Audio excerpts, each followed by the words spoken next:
Black water does not sound like water. It sounds like a crowd. I had one arm hooked through a carriage wheel that was turning under me and would not stop turning, and the other hand shut around a wrist that was smaller than my own and going slack. And every time I got my feet down the river, took them out from under me again, with the patience of a thing that had all night. Somewhere above us on the bank, a man was shouting a name into a storm. Not mine. He would not have known to shout mine. I could not feel my legs. I could feel exactly one thing, which was a pulse in that small wrist, going slower, and the arithmetic in my head had gotten very simple. I could keep the wheel, or I could keep the wrist. I let go of the wheel. It started 11 weeks before that, in a winter garden, over a plate of small cakes nobody was eating. I had been at Stone March 4 days when I saw the girls do it. There were 9 of them in the glass garden that afternoon, daughters of the northern houses, wintering at the hold the way noble daughters do lessons. Needlework, the long, slow apprenticeship of learning who you are permitted to sit beside. And there was a 10th, on the stone bench at the far end, alone, with a book she was not reading. I was 26 years old, and 4 days into a post as underkeeper of the household linen, which in a hold that size means you go everywhere and nobody sees you. I stood in the doorway with an armful of tablecloths and watched a room of children perform a maneuver they had clearly performed 1,000 times. They did not point. They did not laugh. They simply moved a small tide, entirely soundless, one girl and then another, and then the rest of them, until 11 feet of empty stone had opened up around the 10th child, and not one of them had appeared to do anything at all. She turned a page she was not reading. She was 11. She had a burn scar down the right side of her face and neck that had knitted the way burns knit on a growing child, tight and shining and pulling the corner of her mouth. She had her father's black hair, and she had it forward on that side, which I recognised because I have known a great many people who arrange themselves to be less available. She also had gloves on, indoors, in a heated glass room in the middle of the afternoon. I put down the cloths and I went and sat next to her. I want to be clear that I was not being noble. I have been asked about this a great many times since, and I have never once had a good answer. I sat down because there was a seat and because sitting is free, and because I had spent 4 years being the person the room arranges itself around, and I know what it is to have your own name given to you slightly wrong by everyone who says it. That is a bad book, I said. She did not look up. It is the only book. It is still a bad book. What is it? Improving Letters for Young Women of Rank. She turned another page. 12 of them are about posture. How many have you read? All of them. 4 times. She turned another. My posture has not improved. I laughed, out loud in a room where 9 girls had just moved 11 feet, and every head in that garden came around, and the girl on the bench went very still, in the way a creature goes still when a thing has happened that it does not have a category for. You are the new linen woman. I am. You are not allowed to sit there. Nobody has told me that. She looked at me for the first time. She had eyes like a lawyer. They will, she said. There was a man in the doorway. I had not heard him come. Nobody in that garden had. And I understand now that this is a thing he does deliberately and has done since he was 20.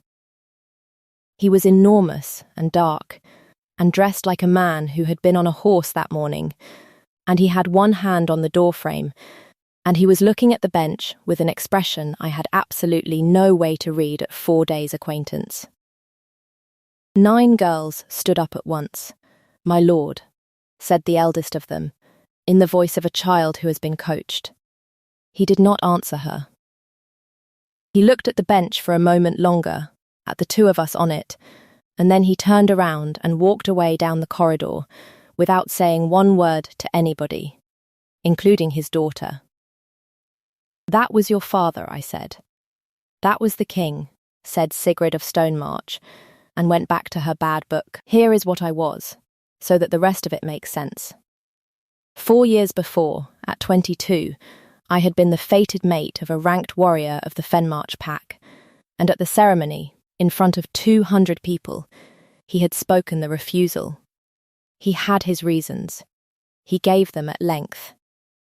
I was low-born. I was small.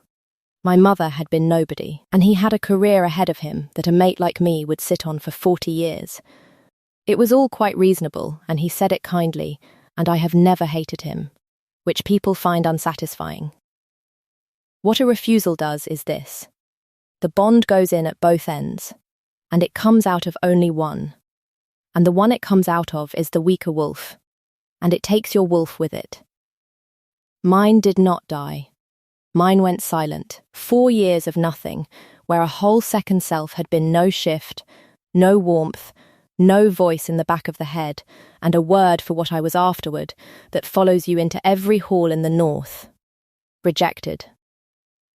There is no rank below it. A servant is a servant. A rejected omega is a warning. So I had gone north until the story stopped arriving before I did, and at Stonemarch nobody had heard it yet, and I had 4 silver a quarter and a cot and a post counting bed linen, and I could have kept my head down for 20 years and been perfectly all right.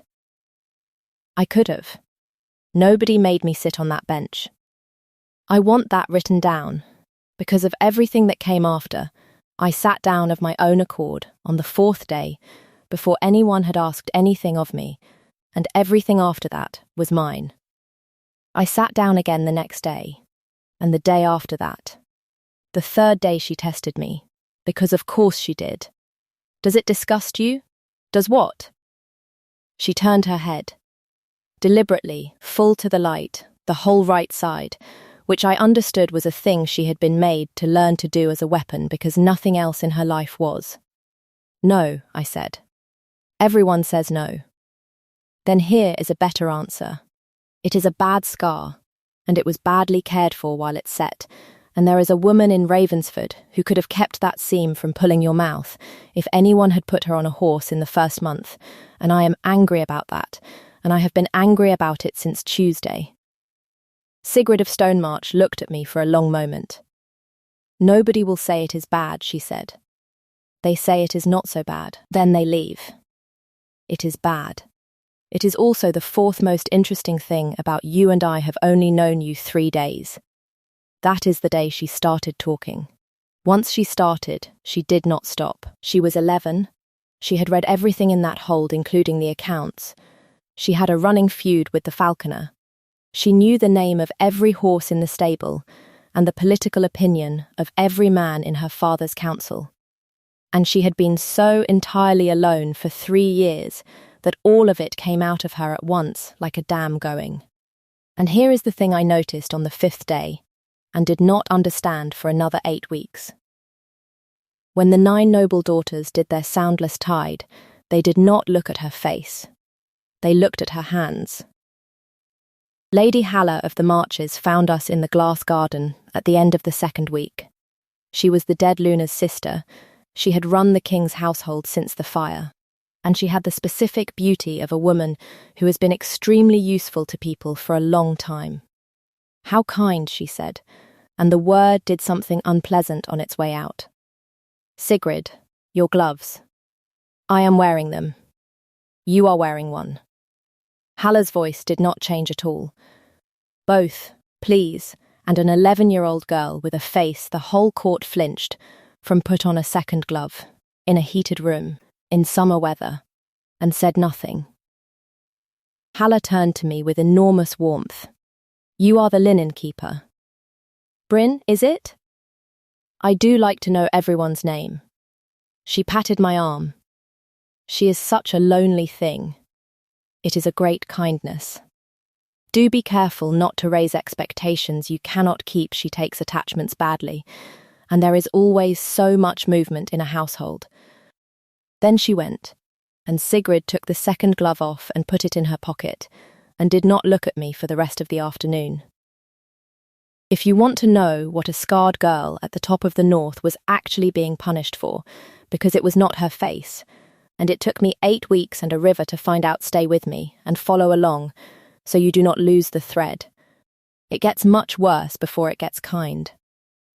The king, meanwhile, had begun a campaign. I want to be fair to him. He was the finest field commander in the north. He had held 4 borders for 11 years. And I have watched him take apart a council of grown men with 3 sentences and a map. What he did with me was this.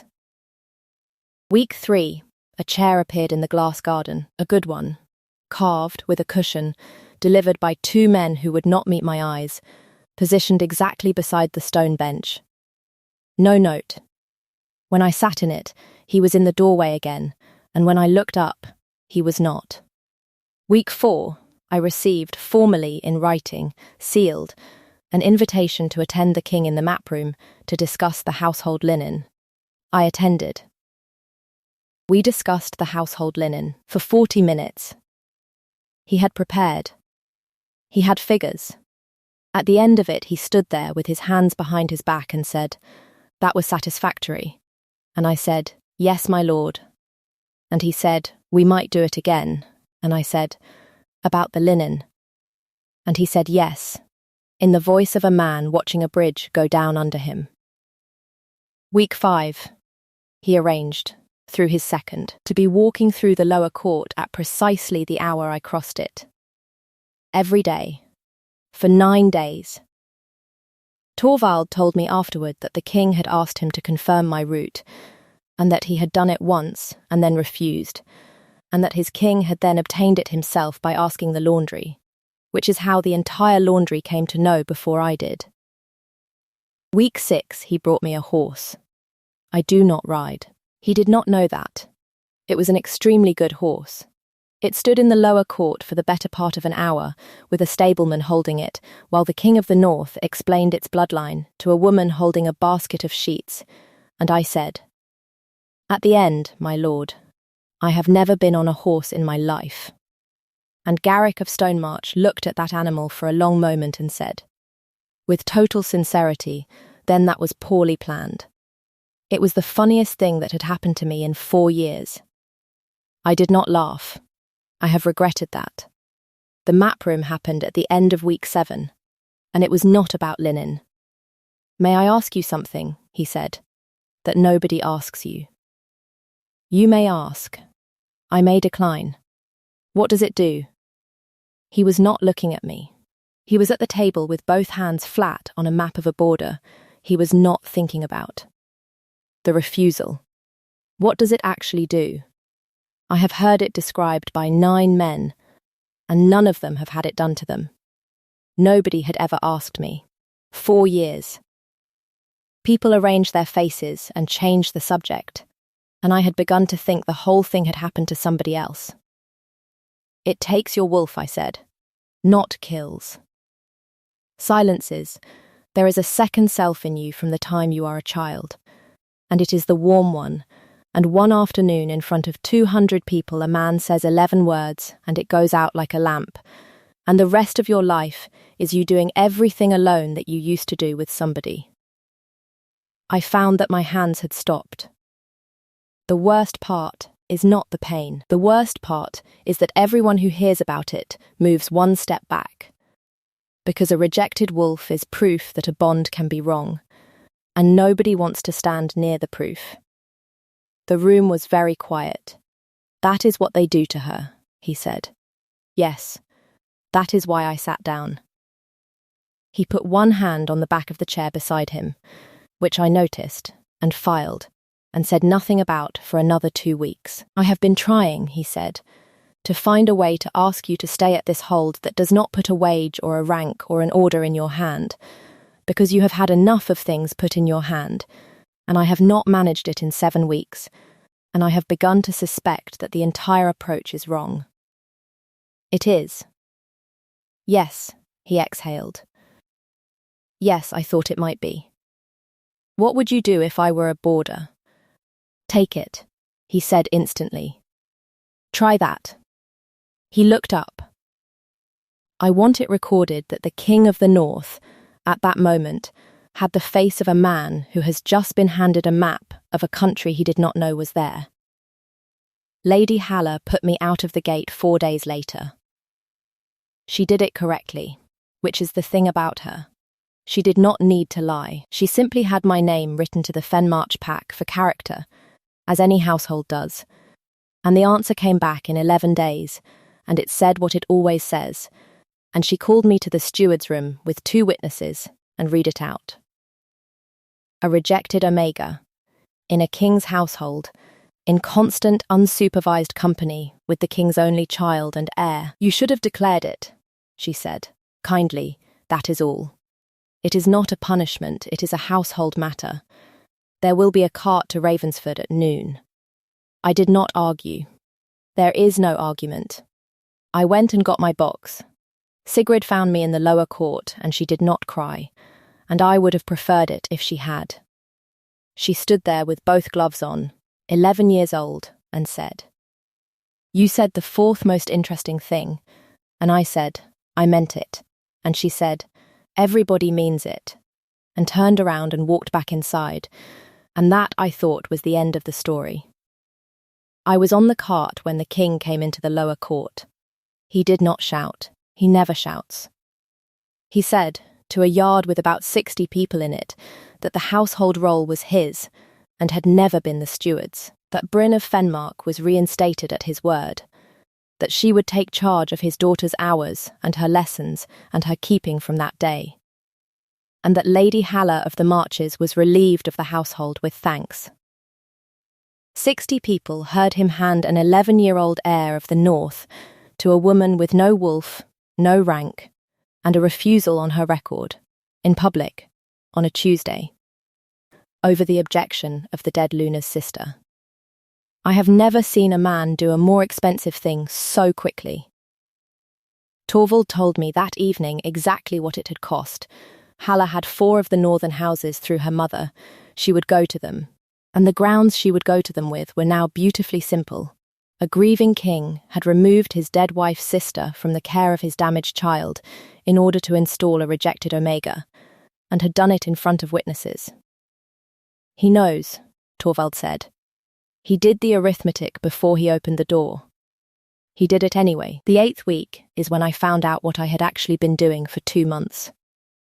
Sigrid had been in the stable yard with the falconer's boy, Ivar, who is 9 and afraid of nothing. I came around the corner in time to hear his mother take him by the arm, and I heard her say it, and she was not cruel. She was frightened. "You do not play with her, Ivar. She is not allowed." Not allowed. That is not a thing anybody says about a face. I walked into the map room that evening without knocking. Tell me about the fire. Garrick did not move. 3 years ago.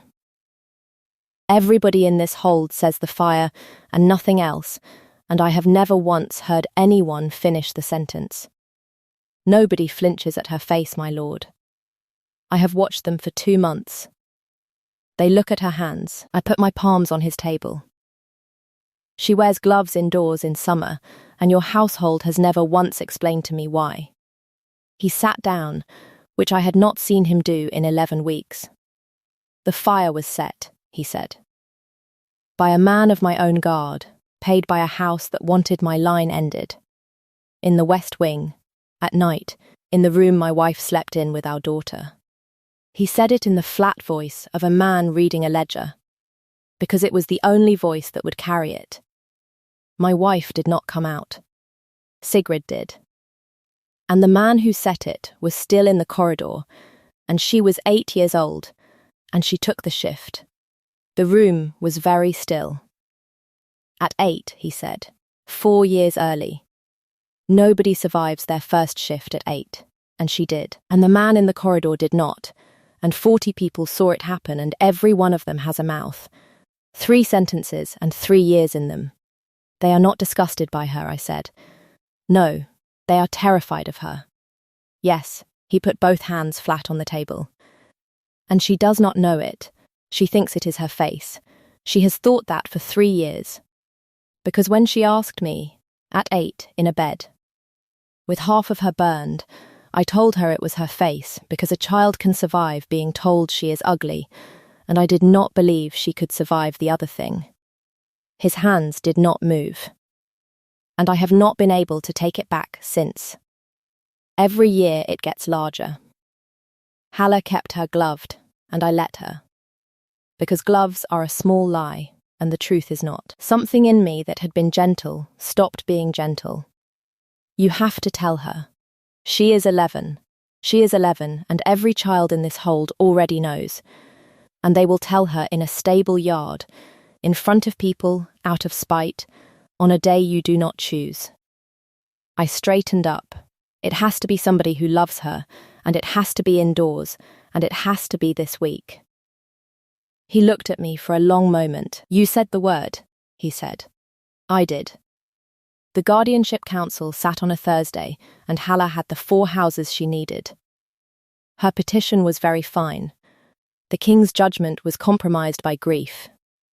The air of Stonemarch was unsafe, and there she put the fire in front of the council in plain words for the first time in 3 years, and I watched 11 grown men lean back at the same moment, and the child was in the sole daily keeping of a woman whose own pack had refused her. She wanted Sigrid removed to the marches. Guardianship, not custody. Very reasonable. For the child's safety. 2 houses were going to vote for her. I could see it on them. I had told Sigrid the night before. I want to say what that was, because people talk about the ford and not about the room. I sat on the end of an 11-year-old's bed, and I told her that the court had never been afraid of her face, that they had been afraid of her since she was 8, that her father had lied to her for 3 years out of love and cowardice in that order, and that she had killed the man who set the fire, and that it had been the correct thing to do, and that she had been 8 years old. She did not cry then either. She said, I remember it. Then she said, I thought I dreamed it. Then she was sick, and then she cried for about an hour, and I sat there and did not say any of the things people say. And at the end of it she said, Is that why nobody sits down? Yes, you sat down. I did not know, I said, because she deserved that. I would have anyway. But I did not know, and you are owed the truth about that too. So when Hala stood up in that council and produced the fire like a knife, Sigrid of Stonemarch, who was on the bench at the back because I had insisted she be allowed in the room, stood up in front of 11 lords and said, I know. She told me, you are 3 years late. You could have heard a pin drop on the other side of that hold. And then the 2 houses that were going to vote for Hala did not. And Hala lost. And if the story ended there, it would be a good story. She took the child that night. She had a carriage in the north yard within the hour, and Sigrid's own maid holding the door, and she was 2 miles gone before the hold knew. And she had chosen the storm on purpose, because a king cannot pursue what he cannot track, and rain takes the scent off a road. She had not chosen the Ardwater ford on purpose. Nobody chooses that. The ford is a ford 11 months of the year. And in a storm on a full melt, it is a river with a road under it, and her driver was a coastal man who had never seen it high. Torvald tells me I went out of that yard before he had gotten his horse turned, on foot, in the dark, on the river road, and that he shouted at me, and I did not hear him. That may be true. What I remember is arithmetic. 2 miles, 1 road, 1 ford, 1 hour. I remember the sound the carriage made. It does not sound like braking. It sounds like a big animal sitting down. Black water does not sound like water. It sounds like a crowd. I got the door. I got the maid out and up the bank. And I got Hala out. And I want it on the record, for whatever it is worth, that I got Hala of the Marches out of that river with both hands, and she did not thank me, and I did not require it. And then the wheel turned, and the whole box went over, and there was 1 arm through the window that was not moving, and I went back in. Here is what a rejected wolf has. In a river, in winter, at night, nothing. That is the whole of it. No shift, no second self to take the cold off you, or put strength in your arms that is not yours. Every other woman in the north has somebody in there. I had a body, and I had 11 weeks of caring about somebody, and that is genuinely all I brought. And I felt her, right at the end. That is the part I have never been able to explain to a healer. 4 years silent, and in the middle of the Ardwater with a child's wrist in my hand, something turned over in me, warm, once my own wolf, coming up out of wherever she had been put, to help. And then the cold took her. Properly, permanently, she came up to help, and the river had her, and she did not go back down. I got the wrist.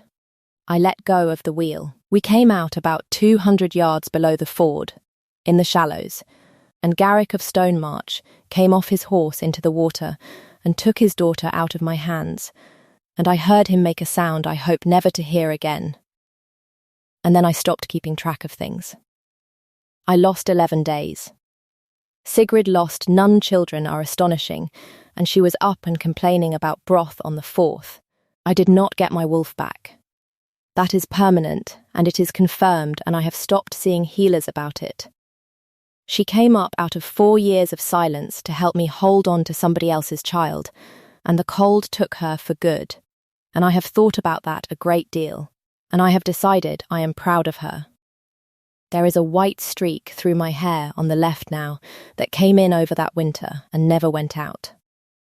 In Stonemarch they call it the Ford mark. Children ask about it constantly. I tell them the truth, which they enjoy far too much. Haller of the Marches was not executed. Garrick did something colder. She was not charged at all. He had her sworn testimony taken about the fire. All of it. Including the 4 years she had spent keeping a child gloved, and had it read in every hall of the 4 houses that had backed her, and then he sent her home to the Marches with her rank and her income and her name intact, to live among people who had heard it. She has not left the Marches since. It was not clean afterward. 2 of those 4 houses have not sent a banner to Stonemarch in a year. There is a standing objection in the Northern Council to a Luna with no wolf, which is not a small thing. The North has never had one.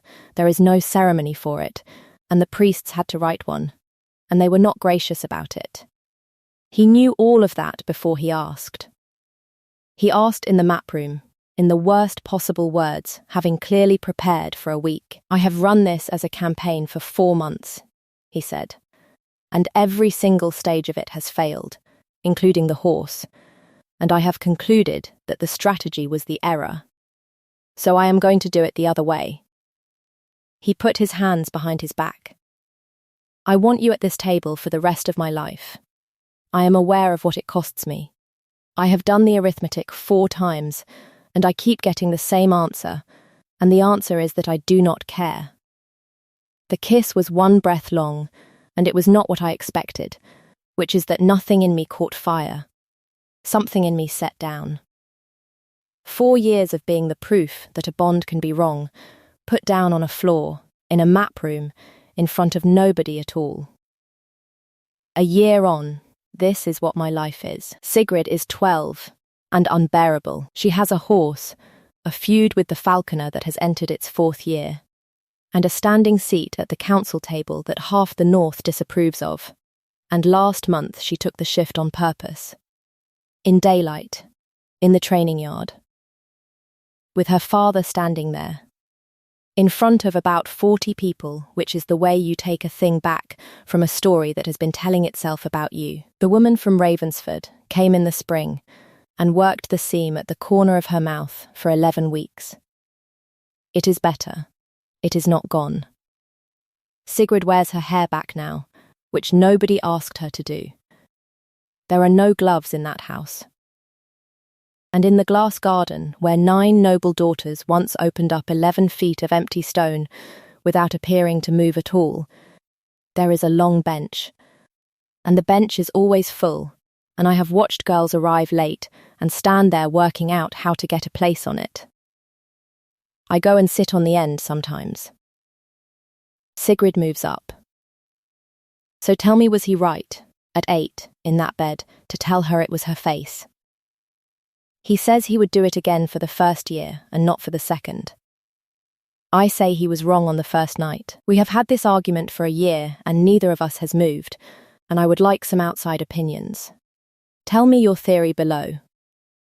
And if you want to know what came up the road from Fenmark last autumn, because a man who once said 11 words to me in front of 200 people has since written to this hold 3 times, and you will not believe what he wanted, comment the Fordmark and stay with me.